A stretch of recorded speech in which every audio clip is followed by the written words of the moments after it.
सदगुरुदेव भगवान की जय। श्री सीताराम भगवान की जय। श्री राधा वल्लभ लाल की जय। श्री गौरी शंकर महादेव की जय। सभी दर्शकों और भक्तों को चरणों में कोटि कोटि प्रणाम। सबको प्रेम भरा जय जय श्री राधे। आज मैं ऐसा मंत्र आपको बताऊंगा जिस मंत्र के जाप से ऐसी अद्भुत शक्तियाँ आपको महसूस होने लगेंगी जो सारे आपके विघ्न हर लेगी। धन की जो भी लोग, बहुत से लोग ये कमेंट करते हैं, बहुत लोगों का प्रश्न रहता है महाराज पैसे की समस्या हमेशा बने रहती है, तो निश्चित माने आप इसका जप करें।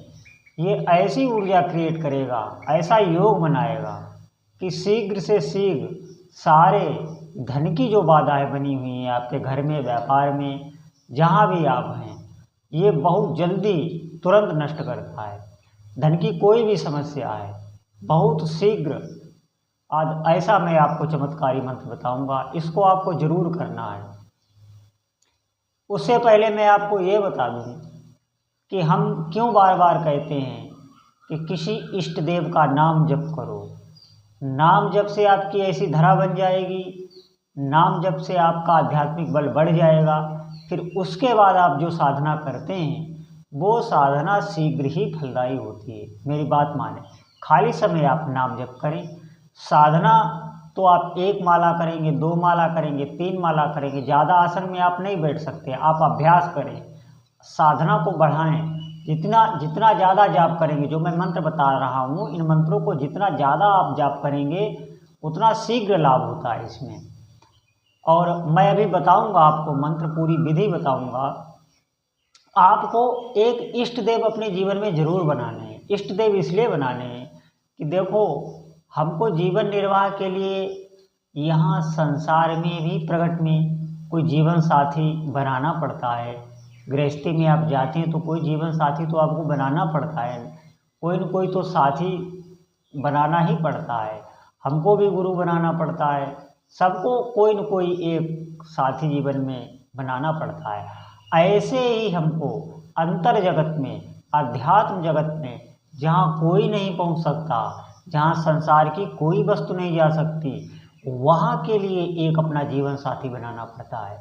कोई एक इष्ट देव जो आपको बहुत प्रिय लगते हो, जैसे हमारे वृंदावन के बांके बिहारी, या अयोध्या के श्री राम जी, या कैलाश के अपने शिव जी, या माँ दुर्गा, या हनुमान जी, या गणेश जी, या माँ काली, जो भी इष्ट देव आपको प्रसन्न हो, ये सब बहुत ही दयालु, बहुत ही करुणा से भरे, ये सब एक ही हैं। इनमें कोई अंदर से भेदभाव ना रखो, ये सब बहुत प्यारे हैं।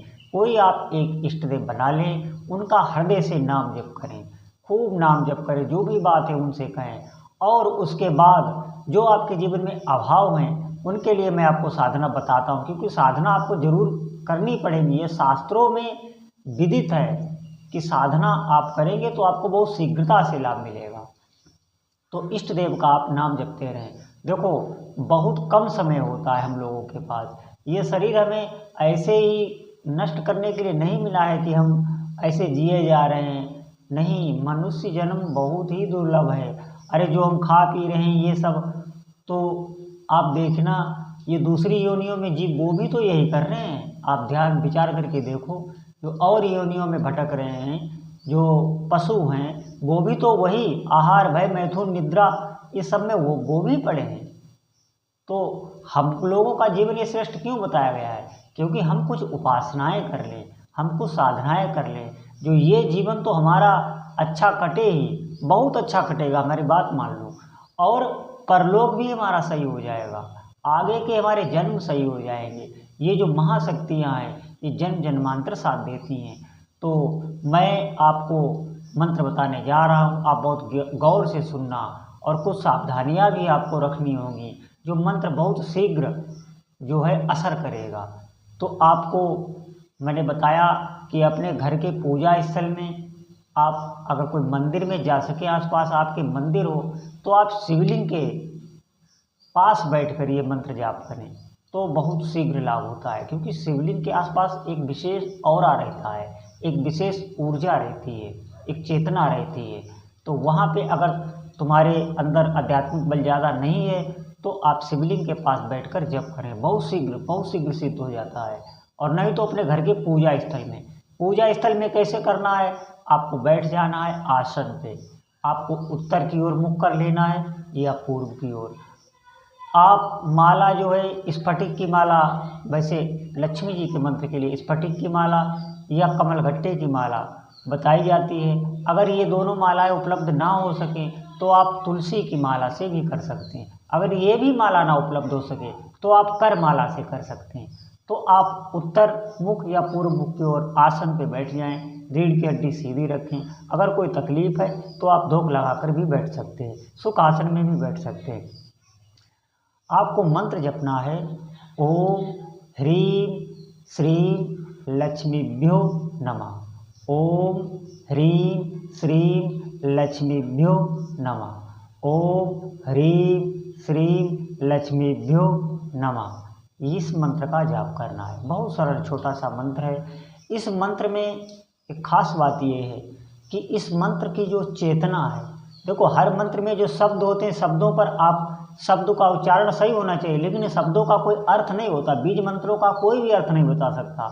बीज मंत्र की जो ध्वनि होती है, जो उच्चारण होती है, वो मंत्र की चेतना होती है।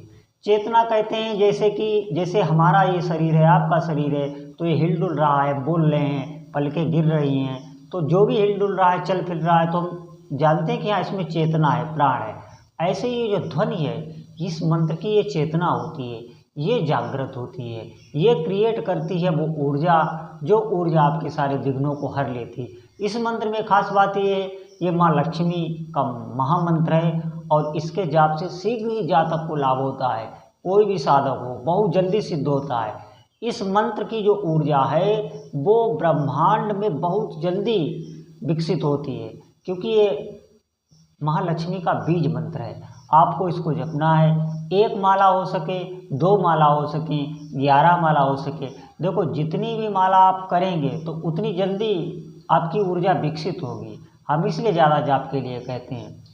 आपको जाप करना है। विशेष सावधानी ये रखनी है, माँ लक्ष्मी जी की या किसी भी माता की अगर आप साधना कर रहे हैं तो सबसे बड़ी सावधानी ये रखनी होती है कि किसी माता बहन के प्रति हमारी कभी कुदृष्टि ना हो। बस अगर भावना अंदर गलत रहती है, देखिए मन के अंदर भावनाएं सबके विचार आते रहते हैं, जाते रहते हैं, पूर्व जन्म के भी होते हैं, इस जन्म के भी होते हैं, गलत विचार आते हैं, कोई दिक्कत नहीं। आप उन विचारों से व्यवहार मत बनाइए। जैसे आपके अंदर गलत विचार आया और विचार आ रहा है, जा रहा है, लेकिन विचार आपके अंदर टिके नहीं, बहुत देर तक टिक गया फिर वो आपको गंदा कर देगा। विचार से आप कोई यारी या दोस्ती मत रखिए। वो आ रहा है, जा रहा है, सबके अंदर आते हैं, उनसे परेशान ना होइए। वो आया चले जाएगा, वो फिर आया फिर चला जाएगा, दूसरा आया फिर चला जाएगा। आप उससे व्यवहार ना बनाए। व्यवहार बनाने का मतलब आप उसको अगर परेशान हो गए तब भी वो विचार आपको स्थित आपके अंदर हो जाएगा और आप उसको बिल्कुल एक नकारात्मक भाव से आने जाने दें बस। तो किसी माता बहन के प्रति आप कुदृष्टि ना करें, सबको बहुत प्रेम पूर्वक आदर पूर्वक अंदर से प्रणाम करें। बहुत सहायक है ये, कोई भी माता हो उनके मंत्र के लिए, चाहे आप माँ काली का मंत्र जप लो, माँ लक्ष्मी का, माँ सरस्वती का, जितनी भी हमारी माँ है, माँ दुर्गा है, इनका अगर आप जाप कर रहे हैं तो आपको अपनी दृष्टि पर विशेष ध्यान रखना होगा। थोड़े ही दिनों में आपको लाभ मिल जाएगा। मैं इसलिए देखो, हम जो भी बात बताते हैं आपको सच बता रहे हैं। हम आपसे कोई दान दक्षिणा नहीं चाह रहे हैं, हम आपसे कोई अपनी चीज़ बेच नहीं रहे हैं कि हम माला बेचें या कोई सामान पूजा का बेचें, हम अपनी इनकम करें। नहीं भाई, हमारे ये धर्म में ही नहीं है। हम ऐसे गुरु कोई चेला नहीं है जो मांगना सिखाए। हमारे में मांगा नहीं जाता है, हमारे में मांगना पाप समझा जाता है। हमारे में एक दोहा प्रसिद्ध है, मांगे ते जगनाक सिकोड़े, गोविंद भला न माने। मांगे ते जगनाक सिकोड़े, गोविंद भला न माने। सब ते लालच का मत खोटा। तो ये है, तो हम लोग कोई भी स्वार्थ नहीं, आपसे एक पैसा नहीं चाहिए। आप अपनी पूजा में खर्च कीजिए, अपनी आराधना में खर्च कीजिए, अपने परिवार में खर्च कीजिए। बस मैं जो बता रहा हूँ वो साधनाएं करिए। इससे क्या होगा, मैं क्यों बताता हूँ, मेरा क्या स्वार्थ है, इससे आपके जीवन में चमत्कार होंगे। जिस भी इष्ट देव का आप मंत्र जपते हैं वो आपके जीवन में निश्चित ही पहले तो तुरंत उनकी शक्तियाँ, जो उनके पार्षद हैं, हर देवी देवता की सेवा में बहुत से पार्षद रहते हैं, उनके सेवक रहते हैं। ज्यों ही आप जाप शुरू करते हैं उनके पार्षद आप पास सुरक्षा में भेज दिए जाते हैं। वो 2 हो 4 हो, जितनी भी संख्या में हो, वो आपके साथ बराबर रहेंगे जब तक आप उनका मंत्र जपेंगे। तो वो भेज दिए जाते हैं। क्यों?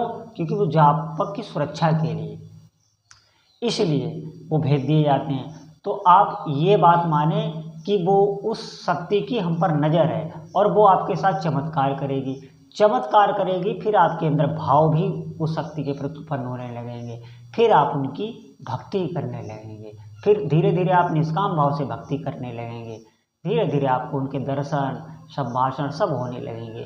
तो भक्ति आपकी बढ़ेगी, आप भक्त हो जाएंगे। तो मेरा स्वार्थ ही है। तो आप इन साधनाओं को करिए और माँ लक्ष्मी आप पर शीघ्र ही कृपा करेगी, बाबा भोलेनाथ शीघ्र ही कृपा करेंगे, सभी देवता आप पर कृपा करेंगे, आपकी चारों तरफ जय होगी। तो इसी के साथ मैं वाणी को विराम देता हूँ और साधनाएं जरूर करें। बोलो जय जय श्री राम।